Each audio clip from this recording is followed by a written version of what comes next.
Wow, I'm starting to realize right now that as a kid, I didn't care, man. I didn't have that much care in me. And of course, I'm a kid. I don't I'm not that conscious to see all of the things that are happening around me or to hear the things that people are talking about or feel enough that I must be in this position or in that position so that I cannot be hurt or things like that. But as a kid, I'm the kid that never fit in, and I had friends, still have friends, and somehow, um, because of me not caring, it made them not care about what was going on. Basically, I had cancer when I was 2 years old, and then the doctors had to remove my left eye. So from there, of course, I believe that my parents made a decision that I'll grow up like this, and then maybe once I become a little bit more conscious, we will start working on it and making sure that maybe we cover the eye so that I don't get teased as I grow up. But thing is, when I got the artificial eye, maybe I was in like grade two. I was 8 years old by then, I believe. When I got that eye, I was like, nah, fuck it, bro. I don't want this thing. I'm a kid. Kids, especially when you're used to how you are and how you look, and you now have friends. I had friends. I'm not that guy that's always with people, but I have plenty of friends, but or should I say maybe plenty of people that I know. Again, it's because of traveling. I've traveled a lot. I travel a lot. I could spend like 2 years in this place and then leave and go to live in another place. So I think that as well as is one of the things that has made me be like connected. But as a kid, I had friends, like tons of friends, but my mom would even tell you that I had so much friends that it would become a problem that now during the afternoon I'm with this group and then by the end of the day I'm with the other group. And it would really terrify her, like, why would you do that to yourself? I mean, don't you think these kids hate you or something like that? But we are kids. um but as time went on, I got the artificial eye. I got rid of it. I don't know what happened with it, but I still remember that it was somewhere in the house. But because of moving a lot, I probably have lost it long time ago. But fine. I did my primary school and I did well, and then I passed, and then we went to the high school. So high school, it's a different story.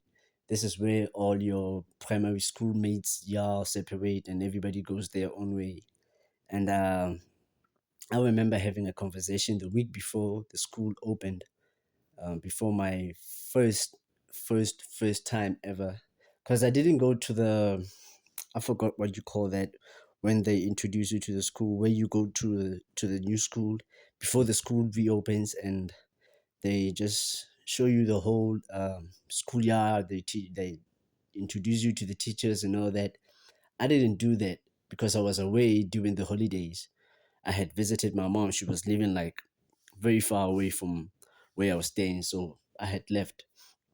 So the schools reopens. It's my first time in high school. Here I am.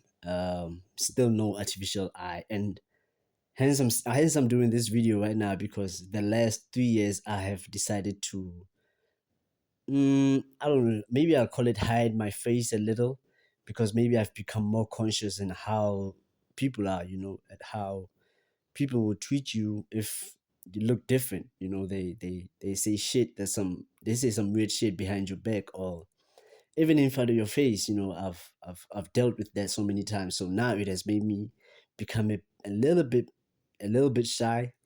I don't show my face that much now in the streets. I'd rather be in a hoodie or a cap or something that's just bringing shade into the face so that you don't see what's happening. But people still see me. I'm not trying to hide it, hide it, hide it. And I don't want to hide it like that.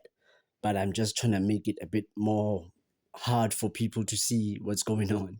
But then, either way, the high school days began. It's my first day. And just like in the primary days, my first time I remember going to during my first grade. Even before reaching the schoolyards, I was already, I had already connections. The older kids were already telling me that, yo, we're gonna protect you no matter what. Whoever comes against you, let us know. So it was the same story again in my high school days. I had people who would bully others, but when it comes to me, they would tell me straight up, yo, whoever gives you a problem, come to me. Like bullies would do that literally. So um it was that situation which made me be like, ugh, I don't care then. Whoever sees me sees me. So now I'm thinking about it. I'm like, all these years I've been living with this thing, and I've been walking around the streets with this thing, and it's it's yeah, man, it's one of the things that I need to reflect more on. I believe, just to check the confidence and everything where it all comes from. Cause man, how I did that, I still don't know till today. But then with traveling comes with traveling comes with a lot of experience, and some of the experiences are not that welcomed. But then the past 2 years, as I said, I've started to you know hide my face a little, because I've noticed on how people are starting to change. People, we the society is becoming a little bit more unconscious, a little bit more disconnected from the world, like from the world of like feelings. We no longer feel the same, and it happens. The world changes, everything changes as time goes by. It's only up to us now on how to adapt to the whole thing. So now I have decided to be this guy who's a bit camera shy. I mean, I was on TV. I got on television for like, when I was a kid, I did get on TV, and then past I think the past 3 or 4 years ago, I did get on a television again. And I mean, I didn't hide my face when I went on the telly. And I remember the guy who was interviewing me. He was so shocked about that he even told me that I just made him wish that he is me, on how I stick to myself and I stick to the confidence and everything. And that was very great. And right now, but I feel like I have burned a little bit of that confidence by doing that. Maybe I overdid it to the point that I put myself around people who don't really acknowledge that. And I'm not saying that I'm a special kid and everybody should be, when I step out, everybody should be like, oh yeah, yeah, Lerato is here, let's take care of him. Nah, that's what I don't want. That's what I always tell my mom, that I go out like this because I don't want people to feel sorry for me. Because I've realized that when you hide things and then you show them later on, people are gonna treat you differently because they feel sorry for you. Unlike when you give them the real you from the first day. But here I am today, and I just wanna let you know, bro. You must not give a fuck, but I'm working on that again, and I am really progressing in life because I have channeled that energy again, where I really don't give a fuck. And I took that confidence that I had when I was a kid, and now I'm starting to put it in different programs. Yes, I'm still gonna hide my face a little for y'all. I don't want many people to see me now. I don't even like the camera like I used to. But the point of this whole video is, don't give a fuck, man. Take it from someone who really lives with it every day. Don't give a fuck, bro. Do it all big now. Gotta go big now.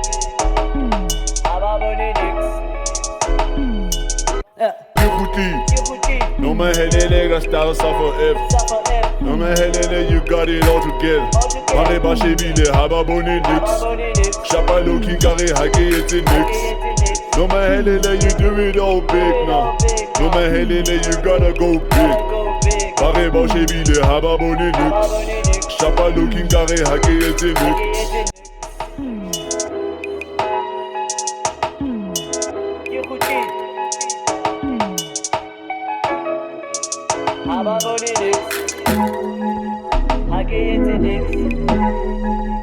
Do it all big now.